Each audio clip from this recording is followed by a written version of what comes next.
საქართველოს ახალგაზრდული პარლამენტის საგარეო ურთიერთობათა კომიტეტს სურს დააფიქსიროს საკუთარი პოზიცია უკრაინაში განვითარებულ მოვლენებთან დაკავშირებით. მათ ისევე როგორც ჩვენ გააკეთეს ევროპული არჩევანი და დღეს უკრაინელი ხალხი არის ძალიან დიდი გამოწვევის წინაშე.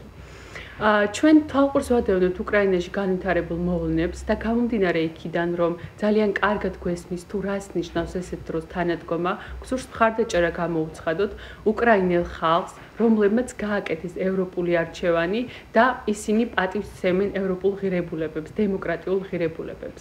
საქართველოს ახალგაზრდული პარლამენტი საქართველოს ახალგაზრდობის სახელით მოუწოდებს უკრაინის საზოგადოებას და ასევე ხელისუფლებას გადადგან ქმედითი ნაბიჯები იმისათვის, რომ მიაღწიონ კონსენსუსს.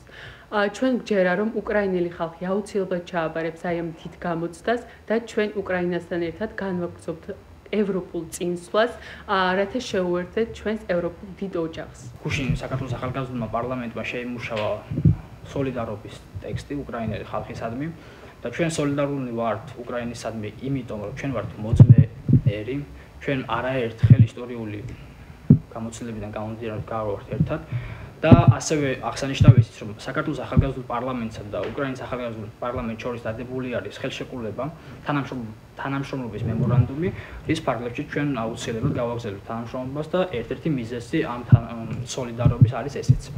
რაც შეეხება უკრაინაში მიმდინარე პროცესებს, ეს არ არის მხოლოდ ერთი ერის პრობლემა, ეს არ არის მხოლოდ უკრაინის პრობლემა, ეს არის ცივილიზებული სამყაროს პრობლემა და მათ შორის ეს არის საქართველოს და უკრაინაში განვითარებული მოვლენები, რა თქმა უნდა, პირდაპირ პროპორციულად აისახება გეოპოლიტიკურ მდგომარეობაზე, რომელიც მათ შორის შეეხება საქართველოს. ასევე ჩვენ გვინდა გამოვხატოთ ის აზრი, რომ ყოველთვის, როდესაც ხდებოდა მშვიდობის დამყარება, ეს არ ხდებოდა ერთი კონკრეტული პირის, ერთი კონკრეტული საზოგადოებრივი ჯგუფის ან ასე შემდეგ მიერ, ეს ხდებოდა ხალხთა შორის სოლიდარობის ხარჯზე. და ამ სოლიდარობას ვუჭერთ ჩვენ მხარს. ჩვენ როდესაც აქციები იმართებოდა, უკრაინის ხარდასაჭერი ყოველთვის ვიდექით ამ აქციებზე, როგორც თავისუფალი მოქალაქეები, არა მხოლოდ ორგანიზაციის სახელით, არამედ როგორც რიგითი ქართველი მოქალაქეები და მომავალშიც როდესაც გაიმართება აქციები უკრაინელი და ზოგადად თავისუფალი სამყაროს ხარდასაჭერად, ჩვენ ყოველთვის ვიდგებით ამ ხალხის გვერდით.